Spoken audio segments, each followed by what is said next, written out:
What up, what up? Here we are with another episode of the Hooswhere podcast, coming to you live from Richmond, Virginia. Season 5 still in full effect. I am your host, Chase Minifield. Max, what's up, man? What's going on, guys? Season 5 coming from my new hometown, Richmond. Man, it's been a fun, wild ride, so I'm glad for us to be back. Glad for us to be back. Here we are with another special guest. We have actually someone that's gotten really close to me. We recently met, and we just ran into each other consistently since we met. In the universe wanted us to. Yeah, at a conference. So, Jen Finn, how you doing, Jen? I'm doing awesome. And Max, welcome to Richmond. Well, thank you. Yeah, he is brand new. He's Less than a year. Less than a year? Less than a year in. So excited to get you plugged into a lot of things in this town. What was your reason for coming to Richmond anyway? It was, UVA, we were there for a while for my wife's residency. So we were there for 5 years, and through it, it was too small. And then we're both from Northern Virginia. We're not going back to that traffic or headache. And Richmond's a perfect middle ground. It's big enough, not traffic. And I thought for the longest time it was one of the probably most underrated cities in the country. I think that's being found out now. That I've been seeing, and Jen, I'm excited to get your take on that with all the new California, New York, and Texas even money moving towards Richmond now. I think it's an interesting time. Yeah, I don't think it's a hidden gem anymore. It's always been unfortunately a gem, but not hidden any longer. So yeah. So how long have you been in Richmond, Jen? Well, I actually was here as a consultant back in the late 90s. Okay. So kind of started. That's where I got my first taste. I was living in Chicago and was shipped here. I flew from Chicago to Richmond every week for about a year and a half. Okay. But then after going to Darden, I moved here in 2001. Okay, nice. So, and I was about to leave. Yeah? Yes. And then around 2007, because I wanted to go to I was still single. Yeah. It's like, maybe I'll go to New York or New Orleans. I needed something. Yeah. I need more fast paced. I needed, exactly. I need some energy. Yeah. I was like, it's all good, people. But I'm like, I need to go. But that's when I met my husband. And so Okay. He's works for a family business here, and so And they got you since. yeah, exactly. Well, let's do a quick intro from you. Okay. Just give everybody just a high level of what you're doing now, that type of stuff, and then we'll jump into it. Oh yeah, awesome. So the reason that Chase and I got connected is I'm the CEO and co-founder of a company called Hio, and we are reimagining living and the living experience with conversational AI. So imagine kind of you're in an apartment building. How do you use the technologies of today to kind of engage with residents in apartment buildings, help your staff, and connect with the built world, right? Because a lot of this technology, while it can generate answers and it can have this really great, robust knowledge base, we can also kind of start to integrate with all the other technology that's out there. And so, I started 3 years ago. And originally, we had started really looking into smart thermostats and how to make those accessible. But once I really got into the real estate world and kind of that space and what's happening in real estate, I got really excited. Like, oh my gosh, I went through digital disruption of financial services. Yeah. So when I saw what was happening in real estate, I was like, oh, this is going to be fun. I'm like, because having been, my passion has always been around kind of reimagining businesses and business models. And so I just was like, there's a lot of opportunity here. And so that's how I ended up here. So Chase and I literally were like at a conference, and I somehow was like trying to pitch to him. I was like, you should be using conversational AI. And I saw his UVA. I had a book. He had his UVA real estate. Folder. Yeah. And I was like, UVA real estate. I was like, I'm going to that conference next Friday. And he's like, I'm speaking at it. I was like, wow. And then I was like, and then he knew my business partner, Bernard Harkless, who's UVA architecture. And so then we ran into each other there. And then I'm on the board of Cav Angels.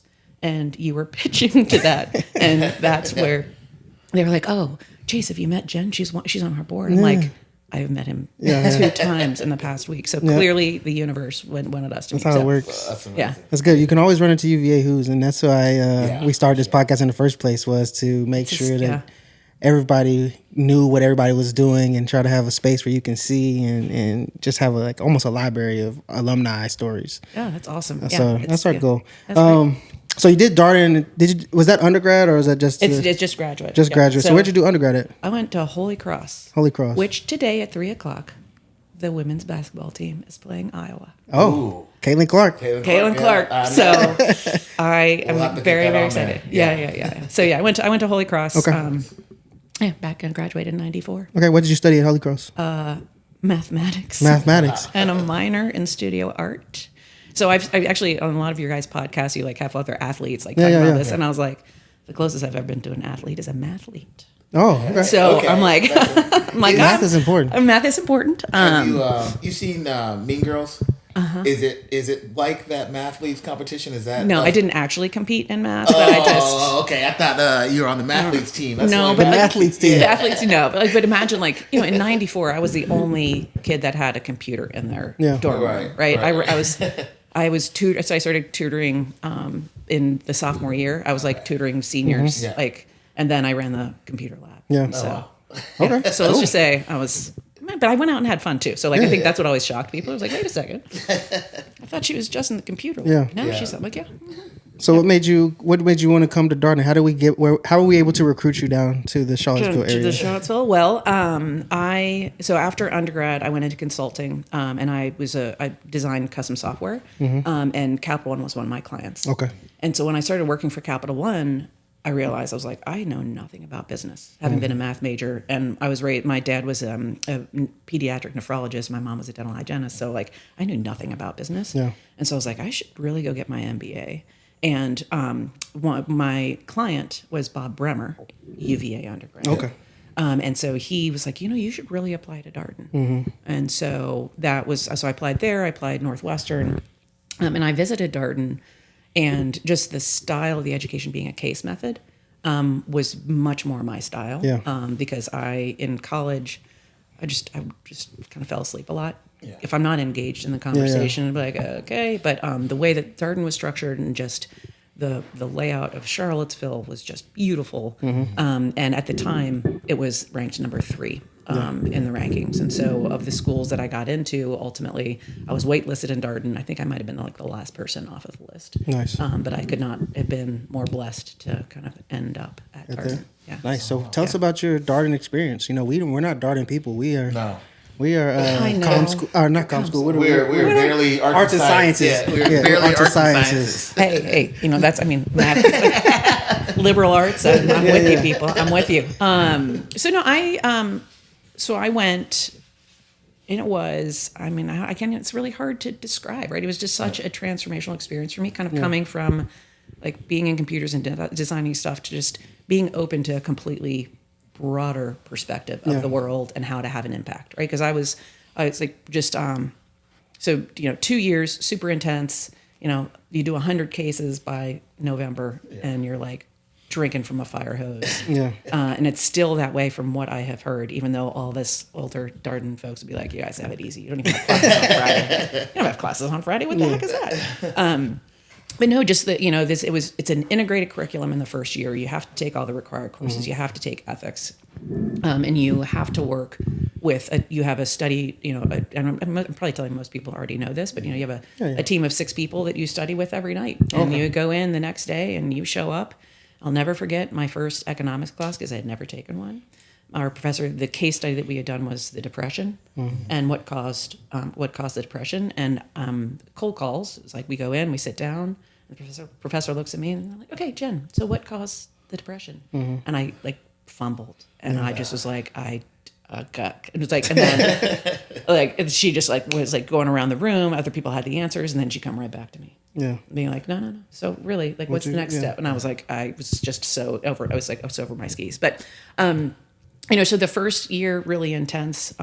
Just some fantastic friends, and I think what I loved about being in Darden also is finally being around what I felt was more like my people, like people that were super passionate about solving like deeper world problems and just the leadership and having an impact on the world. Yeah. And so that's where kind of after the first year, I had this dream of like, how do I take this business mindset into the healthcare field? So I got an internship with UVA Medical Center with the chief of staff to kind of do a study of patient movement, like operations through the hospital. And then at the end of the summer, I realized I was like, I'm never going to be a doctor or a nurse. Yeah. I'm never going to have any credibility. Yeah. And so I kind of was like, at the end of my first year, I thought, going into second year, I was like, I have no idea now what I'm going to do. Did you were doing custom software before then? So imagine being in business school and you're studying all the .coms. Yeah. And everybody's like, Jen, you could have been out there in one of these startups. And I was like, yeah, I know. But I was studying, like, so particularly into like the second year, it's like, well, how are they actually making money? And so it's a really great experience to be at Darden studying like all these startups and the funding and how they're being valued and like how, like, and so all of us were kind of befuddled. Yeah. And then of course, when we graduated in 2000, they were all going under. We were the class in 2000 that got all startups, jobs with startups, and everybody was getting laid off within like the next, within the next 6 months. And I think that was like, and it was in that second year, my professor, Ed Davis, who's my operations professor, I kind of had this like sucker punch in my gut. I was like, oh my God, I thought I was going to go change the world. And he was like, well, Jen, you've got to realize the way the world works. Like I know you want to do nonprofits. He's like, but you've got to realize if you really want to have an impact, the people that make the money are the ones that give the money and sit on the boards and make the decisions, not the people that are necessarily working for it. And that was like a real, my own naive, like how I was growing up, I just never realized the impact that can have. And so that's been kind of like my whole vision, like of how I've taken a lot of my work and the types of work that I do. It's like, where do I want to have that impact? Nice. And so, but like, and then like that experience at Darden, I don't know what else to describe. It just was really intense. And just really transformational in terms of seeing what you can do for yourself. I was I was a student president of the student association my second year. So my second year was probably not as fun as everybody else's second year because I was dealing with the school and making recommendations about like how to change the program and all that kind of stuff. So I was really, really involved in the school. And then so when I graduated, they suckered me into being on the board. Oh, there you go. And they've never let me go. You've been there since? How did you enjoy Charlottesville coming from, because, obviously we talk about a lot of people that are just undergrads at UVA and they're coming from high school into the Charlottesville community. What was your experience to get integrated into like the University of Virginia as a whole, I guess, and Charlottesville as a whole, just coming in from a grad standpoint? Gosh, it's so different now than it was back in 98. I just dated myself so bad. When were you born again? 89. Yeah, same. Okay, all right. So, so back in the day, Darden was a lot more isolated. Right. And so I lived literally right next door in Ivy Gardens. So you just did. I just I was like, I walked there, I walked home, I walked there, I walked home. So, we did integrate in with, football games and other stuff like that. I took classes at the medical school, back to my passion for trying to change certain policies and things like that. But it was what I really loved was a lot of our classmates like rented houses that were further away, right, like out, and so we would go out there for parties and and I was. At the time, I was a pretty avid cyclist, so just like getting out on my bike and riding around, and just being in that space. Like still, when I drive into Charlottesville, it just like lifts my spirit. There's something about the energy in that town. It's just different. But I mean, again, when you're in a graduate school, like you get a lot more, probably more money. Like you're like, oh, let me go check out these restaurants.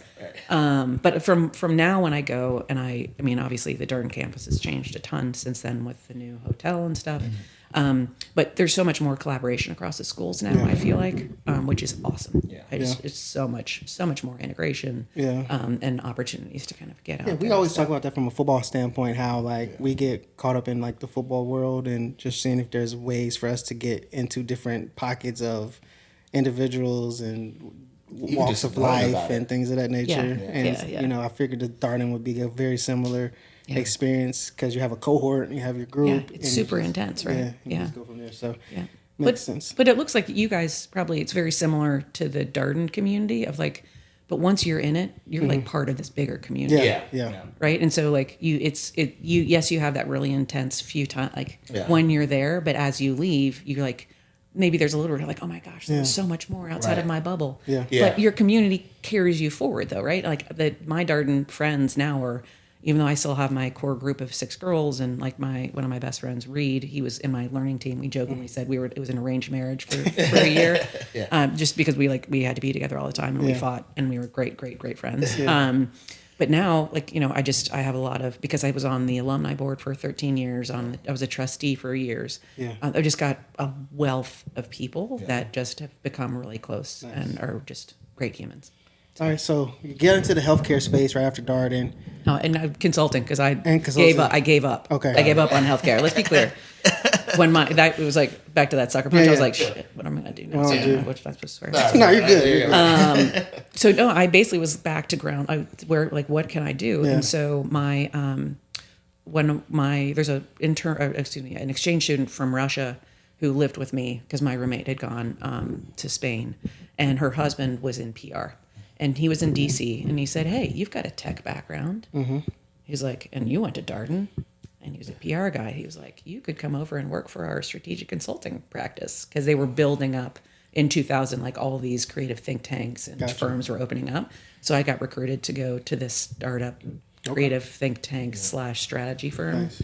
And, but I was writing business plans for startups and also writing their plan. Okay. And I didn't understand how they weren't in the red because they didn't have any clients that were paying. Yeah. So that is when I got recruited by Capital One. Okay. And I went basically right back into what I was doing before grad school. Okay. So, but it was my foot in, and just like Capital One, right? Like you get your foot in, you prove what you can do, and you can. So I had like 7 different careers there. That's nice. Yeah. So I guess with that being said, you kind of got this tech and this startup space feel and things of that nature. Did you ever, in the space of consulting and going to work for Capital One, feel like I'm ready to start my own thing type situation, or what was your thought process? Yeah, constantly. So about four years into Capital One, I was like, "What? How did I end up in banking?" Yeah. Like I was like, "How am I literally? How am I work for a credit card company?" Yeah. And by the way, a huge one, right? Like this is not it was never my dream to work for corporate America. Yeah. And so they were going through a restructuring, and I was like, "Oh." So I tried to get laid off. Okay. Tried to get laid off. Severance package? Yeah, severance package. But then I got suckered in. They actually helped do the redesign.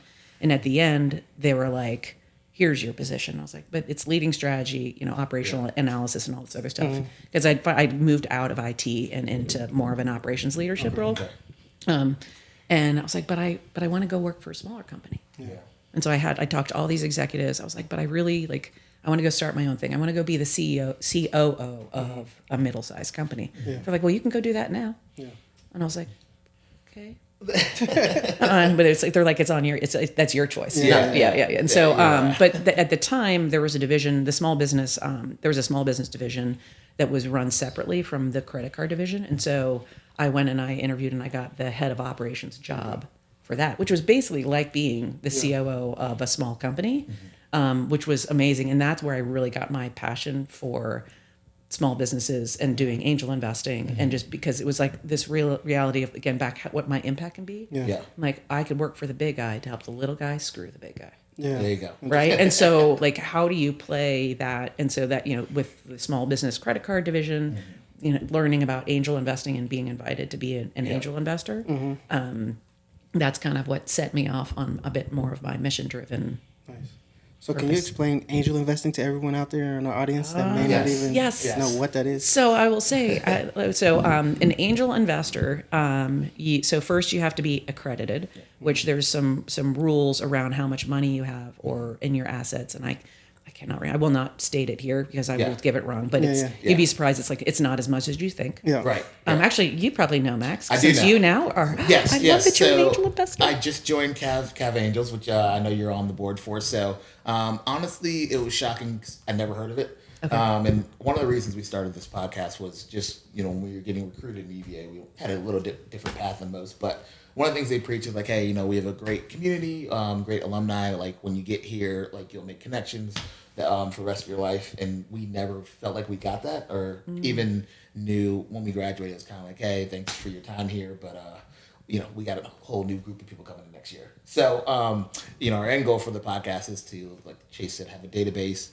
where UVA alum, athletes, anyone, doesn't have to be, it's not geared toward athletes, but can just look, hey, this is what I want to do after I graduate college.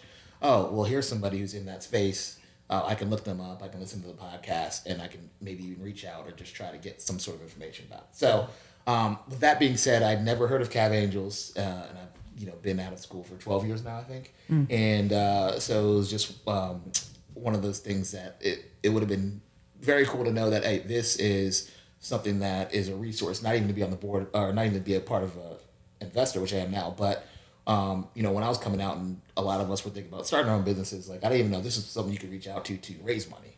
Mm-hmm. So, which is what it is, which is pretty cool. But the accreditation is not as much as you would think. I found that out too. You hear angel investors.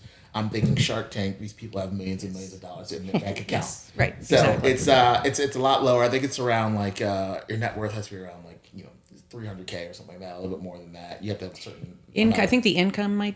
It's either income or your net worth, not including your house. Correct. Mm-hmm. Yes. Right. I think that the net worth might be like $1 million outside of your house. Yeah, $1 million outside. And then, but if you have an income, you can still do it. And again, for those listening to the podcast, it's really about how to manage the risk, right? Because you don't want. It is a very risky. So if you meet that criteria, angel investing is where you choose to put your own money. Right. Yeah. It's not a fund. It's not a fund that you raise money for. Yes, you're choosing to put your money into somebody else's venture. Yeah. Correct. Right. And so it is your independent wealth putting it into somebody else's, and it is high risk. Yeah. And I won't go through the statistics of how many survive. And this sort. Right. So that was okay. Angel investing. So that's what it is. I actually there's a speaker series called Fuck Up Nights. Have you heard of that? Yeah. Did you see my video? No, yeah. Okay. So I was for the Richmond chapter of Fuck Up Nights. I was one of the first people. I'm still not quite sure why they asked me to speak. Yeah. But I did talk about angel investing. Okay. Yeah. And so and it just talks about like all of the mistakes that I made, because I talk a lot about angel investing. My main thesis, like, how do I make sure I'm investing in gender and ethnic minorities, because as an angel, this stage is like the most important part. Right. Yeah. Because if you go to a fund, they want to see that you have, and you and I can go through the horror stories of like, they want to see revenue. Like, you can't just bring an idea. If you go to a fund, like, they're later stage. And so you've got to have the capital to get something built. Yeah, absolutely. And so I brought Max an idea on an easy turn. Yeah. A long time ago. Chase suckered me in. I was his first investor in Easy Turn. Nice. So it's a big company. I said I'm still waiting for some dividends, but we're looking good. Returns. I will say, my first angel investor was one of my buddies from Darden. Oh, nice. That I sat on the trustees with. And he and I have been talking about investing for a long time. And so it literally, right when for some reason, like, the universe just brings me like the right moments. Yeah. I was like, okay, I had been kicking around the business for a while, putting my own money in. And then I realized I was like, I need to raise some money to really make this happen. Right. And literally, it's Brian Sims. He literally called me. He's like, ready to do a deal? And I was like, what do you mean? I'm like, well, I'm ready to do a deal if you want to do a deal with me. And he was like, yeah, that's exactly what I'm talking about. I'm like, so angel investing, I think it's, I got into it because I realized at the time, putting my money into more, bigger companies, all my assets in Capital One and all these other companies. I'm like, why am I not trying to help my local economy grow or create? Again, I'm a big, kind of mentioned, I like to reimagine, but my mantra's always been like, I don't want to win the game. I want to change the game. So like, what am I doing to kind of shift the dynamics? And so, and to your point of like, not a lot of people know about it. So the first angel group that I was part of was called New Dominion Angels. Okay. And so Mike McGinley, UVA grad, he knew me from Capital One, and he basically was like, hey, Jen, do you want to join this angel group? I was like, I was in my 30s, right? And I was just about to get married and was laid off and was pregnant. And I was like, of course. I didn't realize that, young women could join, and so because to your point, I'm like, I just thought it was a bunch of like old white dudes that sitting around and whatever. 100%. And in all honesty, like at the time, it was a little bit that. I was the only female in the room, right? Which was not always the most pleasant experience, because I had to say things, point things out to people that weren't quite right. Yeah. You know what I mean? But yeah. So when you're, I guess we'll get into a little bit of this angel investing stuff. Like, what are you looking for when you're angel investing? And I guess, what was the first company that you decided to take a chance on when you were, I guess, officially become an angel investor, right? Like, what did you see in them? What did you think about it? Like, what were kind of your thought process when you were trying to jump into putting your own money into something? Okay. First one. I call it, this is where I'm going to tell you about all the mistakes that I made. And this will probably be good because you get so excited, but I call my first investment my postpartum investing. Okay. It was like, literally, I had just had my daughter. It was 14 years ago. Just had my daughter. And the woman that pitched to New Dominion Angels had a food company, and it was organic baby food. Frozen meals, mac and cheese that had cauliflower in it, right? And it was at the time, it was a huge trend of companies that were coming out with healthy prepared meals for working moms. And here, who am I? Like, I'm like, what the? This is made for me. I see the opportunity. Yeah. I mean, I led due diligence on that. Oh, nice. Because I was like so passionate, and I love the woman Heather. But that was my first one, right? And it was just because it was so aligned to like personally, like I saw the opportunity. That makes sense. And so that's, but it was an emotional investment, right? And I think that's where I've learned, like I get suckered in a lot on the emotion. So it's hard to kind of pull that apart and say, okay, is it really there? But then again, I've met other investors who like act like they're like going through all these numbers and being really, I was like, no, you're just as passionate about this as I am. You're just hiding behind some numbers. And so, but I think what I've learned over the years is I slow down a lot more, but when you're an angel, it is going to be so much more about the person than the actual idea. And you have to trust that person is going to, and that they're passionate about the problem and not their answer. Because that's actually where I've had a few people that I've advised, they can't let go of their answer and say, well, but what was the original problem you were trying to solve? Right. And I think that's where I came in with an answer of like all this, thermostats and high tech stuff for apartments, and realized like that's not what people like. There was actually a bigger problem that I could solve. So I had to step back and be like, oh my gosh, I still have my air quotes answer with some of this AI stuff. There's a bigger problem. But I think when you're working with this early stage where somebody has an idea, like it's got to be the jockey, right? So you got like, what are they going to do? How are they going to take it? Like, what's their network look like? And then, but the other big thing is just like, where is the industry that they're playing in? And is there really an upside? Because again, for an angel, like you want to get your money back. Yeah, absolutely. All right. So Max, you got your money back yet? Nah, I haven't. I feel like somebody's staring at my neck.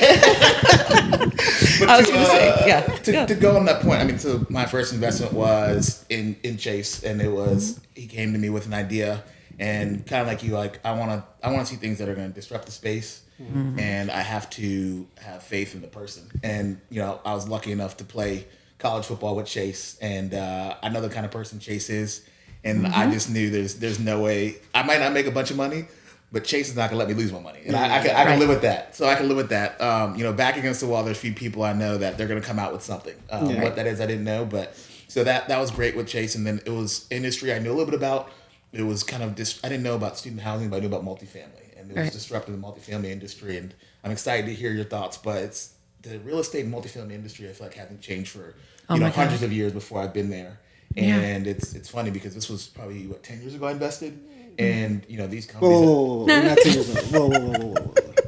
6 years ago. Sorry, 6 years ago. 10 Maybe years 5. Ago. Yeah, maybe 5 years ago. It feels like a long time. I can't keep track. But he tried to kill. He tried to kill me for future investments. Let's make sure that nobody else listens to this podcast. 5 years ago, it was probably about 10 years ago that me and you started working with student housing together. Yeah. So me and Max were actually business partners inside of like doing turns in colleges. So that's what it was. So Helping Hands was started 10 years ago. Helping Hands 10 years ago. The Easy Term, which is a separate division. So anyway, I get to that point. It was up until then, and still, the apartment buildings, these multi-million-dollar corporations, were literally using spreadsheet and paper and pen to do these turns or do construction projects. There was nothing centralized for like the vendor and the apartment complex, and I could go down and down, but that's what Easy Turn is and solves. And that was one of the biggest reasons I invested was disruptor in the market. And I just feel like real estate and even construction has been a lot of like old ways, and even a lot the good old boys club I feel like in Richmond, to be honest. Oh yeah, totally. And it's just not been disrupted, and I just don't know. So I'd love to hear your thoughts on how you think this 100-year-old industry can be disrupted and with AI and technology. I mean, we need a whole other podcast that's about that, man. Shoot, we just jumped into it. Just jump into it. Could we have started there? Yeah, I mean, because that would have. I know. But I do think for UVA alumni to understand like angel investing, like that is a way for wealth creation, right? Again, for a lot of us who may not have been exposed to that in our own growing up, right? Like that's it, but it's also extremely risky, so you don't want to put a ton into it. And one other thing on that, and then we'll talk about real estate. No. Sorry, because I think what you also need to realize as an angel, or as somebody, so Chase, for you, is being somebody who's raising money. So one of the other big painful lessons is that when you come in as an angel, your investment, if in a later stage that company doesn't have as much leverage and they get another investor, that investor can have liquidation preferences. Yep. And that then That's his trouble. that's where even though I've invested in companies that have done well and have sold, because of the later investors having liquidation preference, I got nothing back. Wow. Oh wow. I didn't know that. So, crazy. Yeah. so I think that's where, like, I kind of have a bit of Chase and I have talked about this, like a love-hate relationship right now Yeah. with any type of venture investing. Yeah. Because the dynamic of these later stage funds screwing the early angels Right. makes nobody want to be an angel investor anymore. So for those of us who need angel investing and don't necessarily have the network, we're the ones now that are sitting here going, but like, I need to get this to be able to get the later stage, but the later stage is getting all the early people frustrated and not wanting to get back into angel investing. And so anyway, sorry, I'm about to go, I'm going to stop. No, it's good. That's good information. That is great information. Especially, I mean, I'm new to it, and we talked about it, and even some stuff with Chase and Easy Turn. Oh, if I exit and he doesn't get a dog back, he will be in my front Chase door. Can't do that. Chase, I know, me and Chase are too. Yes. I'll be there. Well, and I think that's where, like, for my philosophy was like, I've got these people that believed in me, right? I mean, most of them, by the way, again, Darden and UVA grads that have believed in me, and I'm like, I'm going to make it happen, right? Like, exactly. I'm focused because I know we were going to go to real estate for No, my other big, I love the angel investing. big issue with me on angel investing is we celebrate in the industry. This is not just whatever.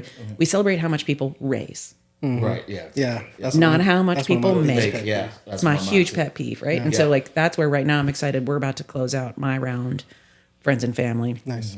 And but I'm like, I'm turning 100% Yeah. into selling, Yeah. Yeah.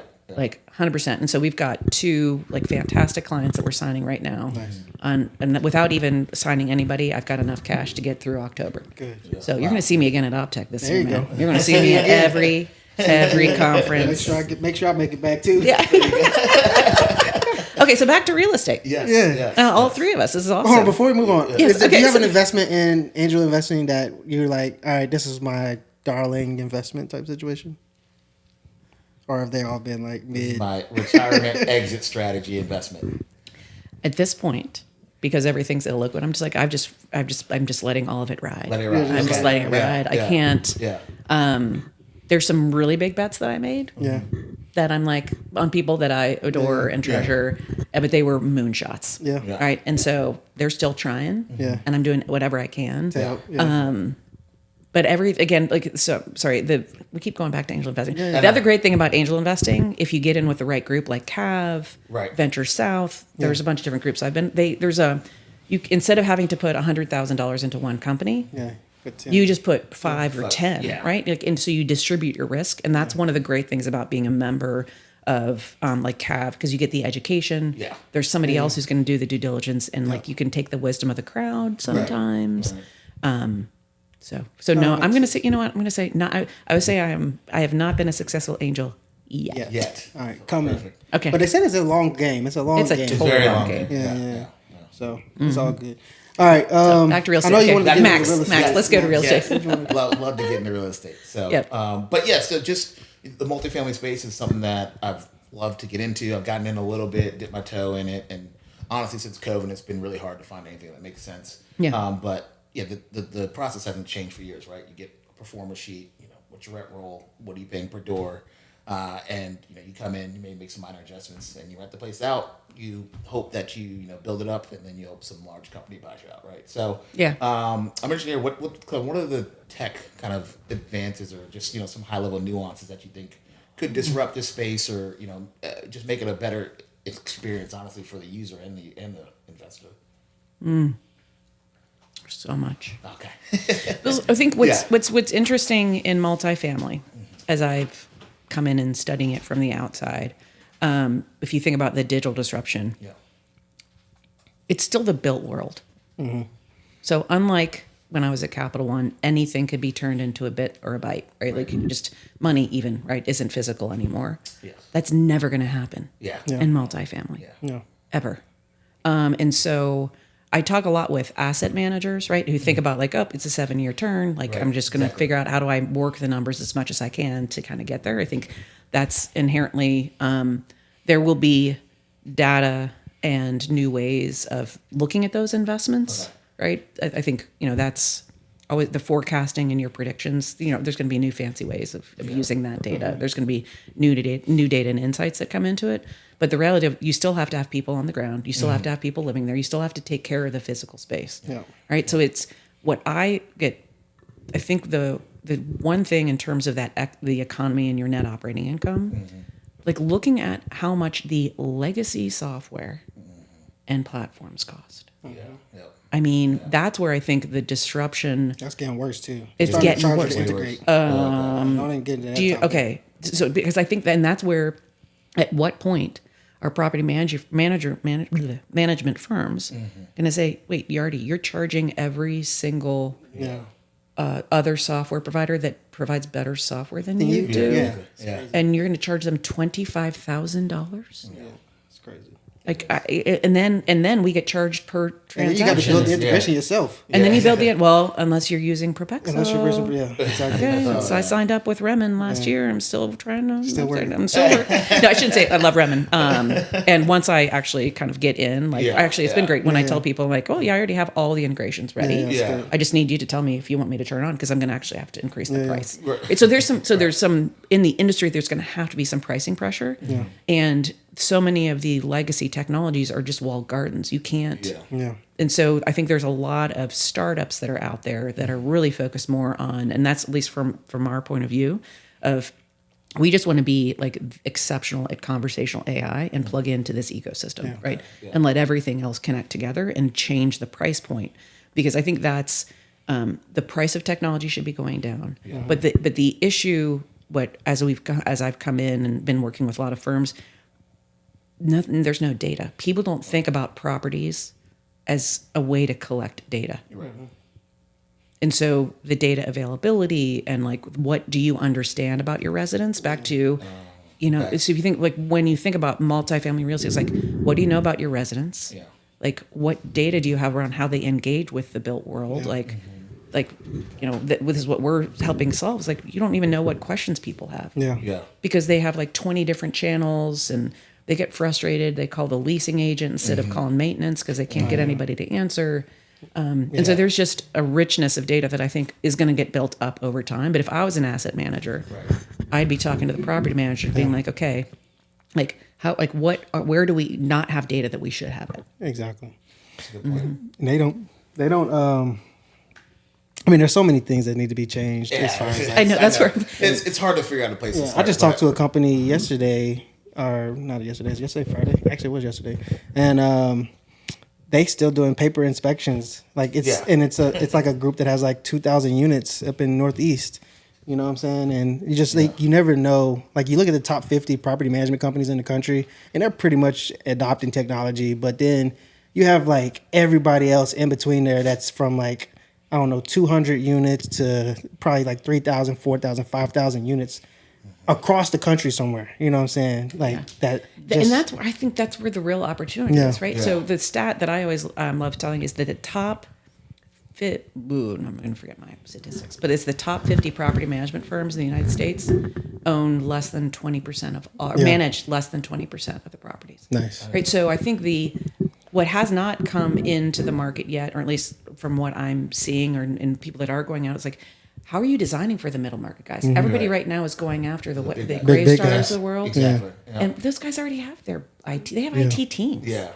And so, again, how do you design purposely for the types of somebody that's managing 2,000 units? 2,000 units, right. Yeah. Is completely different. Like, so the clients that I'm talking with right now and what luckily we've been trying to stay true to is we're designing for middle market. Nice. I'm not like, and I have to, and because I'm doing middle market, I have to keep it super simple. Yeah. Exactly. Because these people, and this is my parallel to working in financial services when I was in small business. Small business owners do not get into small business or do not launch their business because they want to be in banking and be an expert in financial services. So you can't design those experiences like you need corporate treasury. Yeah. Because what is corporate treasury? Yeah. Like, but as a business owner, like and that's where taking that lens of like, okay, like how do you design a system for this middle market that makes it easy for their users, right? Because on the ground property management staff has extremely high turnover. Mm-hmm. You can't put like a lot of the technologies that are out there. People are like making it way too complicated. Yeah. Like these people are not, if anything, they're technophobes. Yeah. Right? They're not gonna like. Why break it? Why fix it if it's not broke? Yeah. Right. Exactly. It's like I don't want to change technology. Yeah. I'm out there riding horse and carriage. Yes, exactly. I'm like, but I like talking to my people, and so I think there's. It's so true. It's let me. So true. There's an example of something that I saw the other day, and I was like, okay, this is where we are. Yeah. But I think that's where when I think about the opportunity, it's like how do you bring that type of mindset, and like that's where there's a wealth of opportunity. If you can create a product, having a product mindset where you're designing for somebody who's like and for us, it's like how do we make AI more accessible? Yeah. And so, no, you don't have to hire I have an AI ethicist on my team. Yeah. None of these middle market guys are going to be able to afford an AI data scientist, let alone an AI ethicist that understands. And so they're going to put themselves at risk if they go on ChatGPT to do it themselves. Yeah. Right. So how do I create something that's simple that they can manage themselves at their fingertips and then go from there, right? And just meet that base need. And then over time, once they get used to it and get more comfortable, there's more opportunities within the product to add more. So to take a couple of steps back a little bit, what made you want to start Hio? So I left Capital One 15 years ago, and I was burned the hell out. I was there for 18 years. It was a great, like I said, I had like 7 different great careers there. But as somebody who loved to reinvent and transform, the last job that I got into, I was the COO of the small business bank. And we had done a lot of things to try to disrupt and change the small business banking, but a lot of it just didn't end up working out. And I, as the COO, was the one who kind of had to shut everything down. And in the end, they didn't need somebody of my level, and so they're like, "Oh, why don't you go over to fraud?" And I was like, "No, I'm a builder and a scaler. Like Capital One reached the point; they're still very innovative, but like." For my type of stuff that I like to build things. I like to create things. And so I was like, all right, I'm leaving corporate America. I'm retiring. I'm done with financial services, and I am done with corporate America. Yeah. I tried a bunch of stuff. I experimented. I did some consulting. I actually helped some of my investments. Again, I did get some money back from those that I helped. There you go. And then I taught at U of R. I taught a managing innovation class.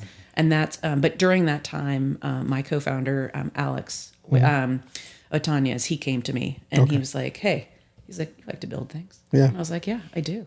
And he's like, I got this idea. And he goes, more than idea, he had the technology. Right. Nice. And so that's kind of like back to your question of like, have I ever thought, like, if I always had this in my mind? I'm like, I always have. Yeah. I was always looking for, and I never really had something of my own air quotes problem. That like a great founder is like solving their own problem. And so when Alex came to me and I kicked it around and I saw it wasn't necessarily just his technology, but where real estate is, that I was like, that's the nugget that I've been wanting to kind of go after. And so, so that's how it came about, just being asked. Okay, cool. You know? And I guess you've seen the .com, you talked about the .com bust, and then technology started, I'm assuming you visualized technology start coming back around a little bit, but you guys are going into like the AI portion of this, where it's like a new wave of the way things go. I've been telling a lot of the investors I'm talking to, is just like, I feel like a lot of these ERPs, property management companies that, have been running things were built around the age of like taking things from paper to digital.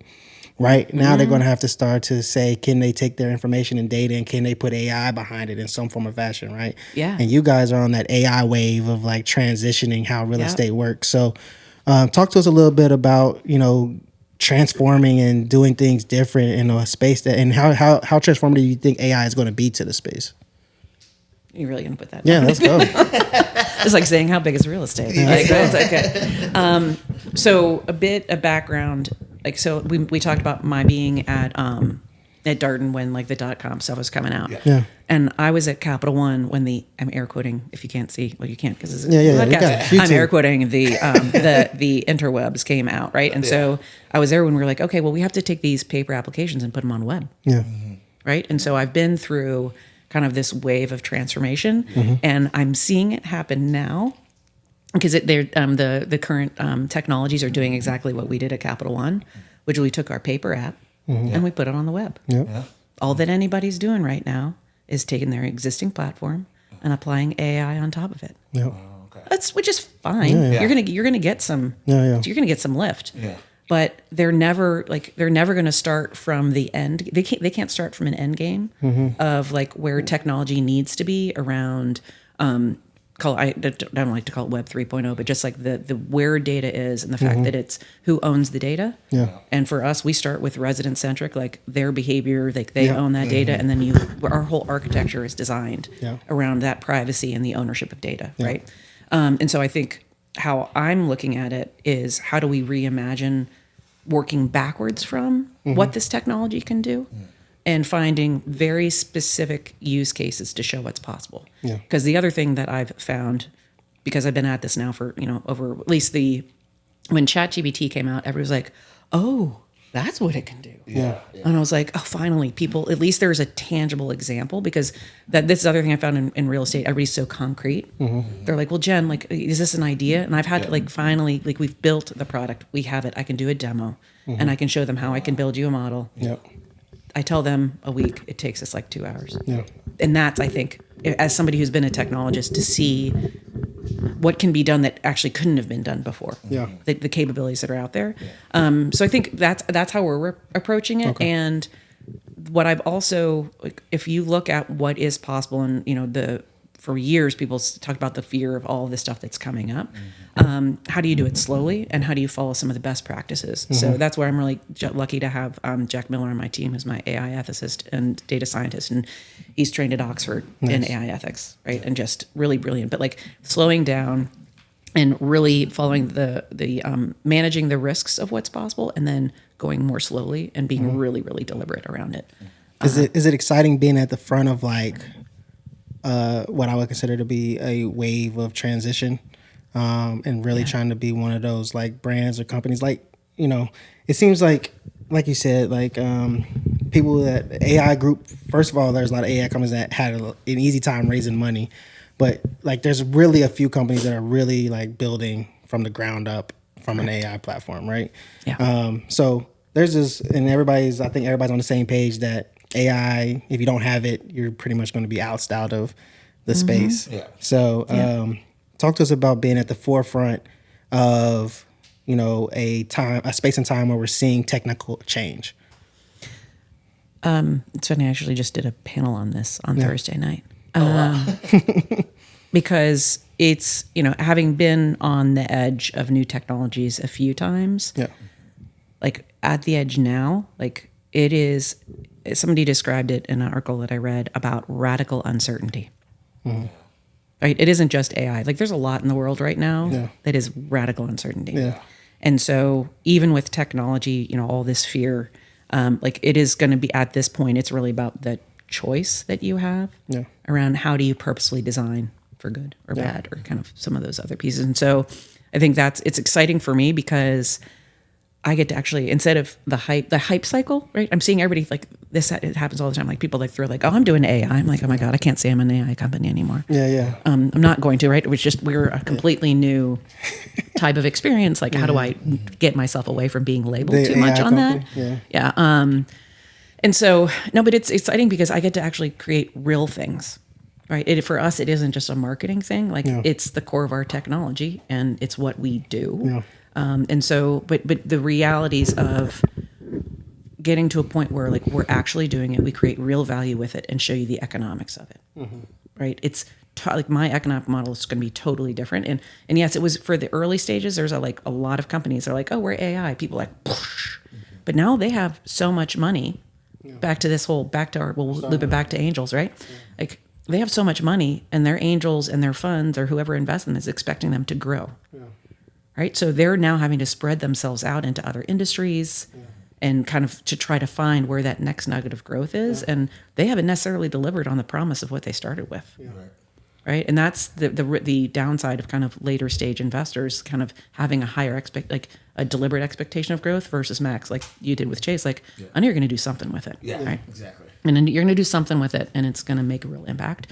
So I think that's where being on the edge of this is like, how do I make sure that it isn't just fluff? Yeah. And how do I make sure that I make tangible examples so people can really see, and not like in a very tangible, small way, right? So that it starts to snowball, right? That's the dream. Yeah. But I want to start with something to make it tangible so people can like understand and adopt. Because what's going to, back to the point on change, and what I talked about on this panel the other day is, if you, like, once you start to realize what AI is, like, recognizing how you get stressed out about it, right? What are the things that go through your mind? Like the need for you to be like aware for yourself of like how it might stress yourself out, or, how you just deal with your own regulation. Then you start to see how other people around are dealing with it. So when I'm trying to sell it and I'm talking to people about it, like to see how people react of like, what do they think it is? And what does that trigger in them? Right. And then, finally it is going to be about like, how do you slow down and be like, how do you create opportunities out of it, out in this moment of change? How do you lead and how do you step in? Because that's true with again, back to, we talked about like, the Industrial Revolution. Yeah. I'm pretty sure people were freaking out back then too, with a steam engine. Yeah. I'm pretty sure there were people yelling at each other, like, where's the wealth coming from, and wealth creation, and who's going to make all the money and all that other things. It's like, I don't want to really debate philosophical stuff. I'm just going to make shit happen. I'm just going to make shit happen. And then y'all can figure out that stuff later. And that's where I realized, get back to my Capital One years, I'm like, I loved those earlier messy stages. Once you get to like, you're just like, you got to polish it and keep it going and stable. I'm like, that's not my game. Yeah. It's not create a problem that doesn't exist yet. Yeah. What is your opinions on ChatGPT? And kind of the business they've taken, or OpenAI has taken, as far as like the decisions they're making to kind of make it public and things of that nature, as far as usage. And I love it. Love it. Yeah. I mean, like, I get back to like, it's about accessibility. Right.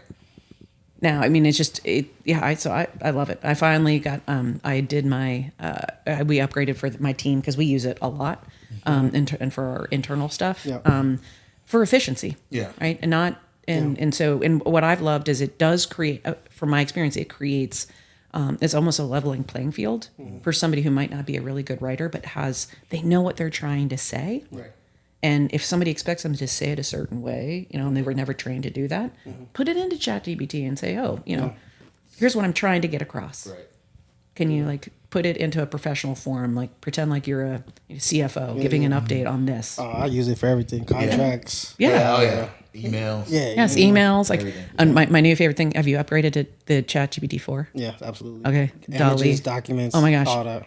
This is like the deep hole that I've gone in. We're like putting on an addition in my backyard. It's drawn pictures.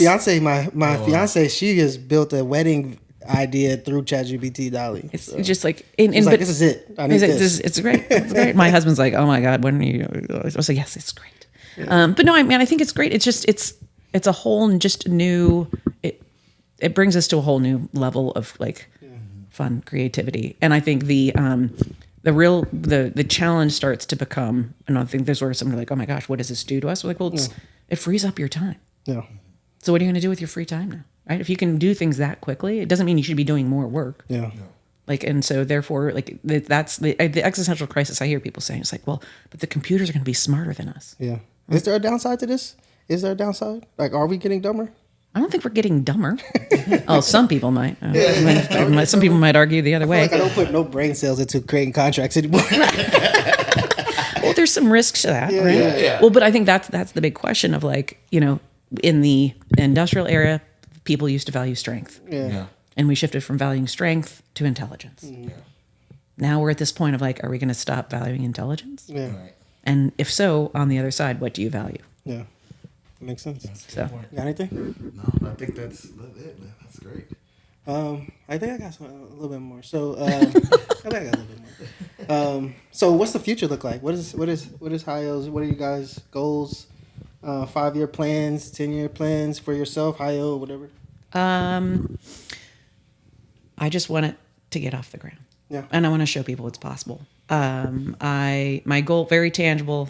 We are networking heavily right now to work with, like I said, middle market, like anybody who owns or manages, anywhere from 5,000 to 50,000 units, and just to show people, particularly for like their internal staff, because there's such high turnover. Like we can give them answers accurately to policies, right? Yeah. So if I can get into goal, I know this is very aggressive, but like 300,000 units by the end of the year, I'll be cash flow positive, and I'll then decide whether or not I have to go get more money.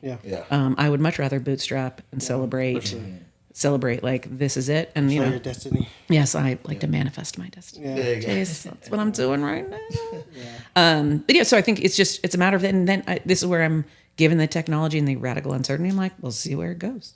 I just know that I got it from 0 to 1. Now I'm taking it from 1 to something, and I'm going to let the market kind of dictate that. I mean, I with the back to what happens in the industry in times like this. Some of the bigger players, and there's either acquisitions from big players acquiring some because they can't build it themselves, right? Or it's better to just buy it than to build it.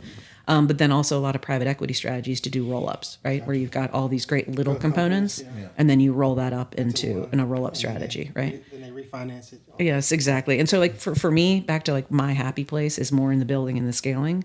It is, my intention is not to become the CEO of a publicly traded company, right? I'd much rather get the investment out for the people that believed in me, and create value for my investors. Nice. And then, I don't know, like besides that, I've got little kids, and I shouldn't say little. My daughter's going into high school. My twin boys are going to middle school. So got a lot of change happening right now. Back to radical uncertainty. Like my kids are going through that right now. So at least I get some of my brain time. That's where, because everything's like much more efficient for me. I can be a little bit more present for them now. Cool. That's great. All right. Well, I think that's it. So, do you want to plug where we can find you, where we can reach you, and how to find the website, keep up with the company? Yes. So, if anything, you can follow me on LinkedIn. Okay. I'm the only Jen Finn out there. Gotcha. Perfect. It's a 1N Jen. Just remember that. 1N Jen. Yeah, 1N Jen. Jen Finn on LinkedIn.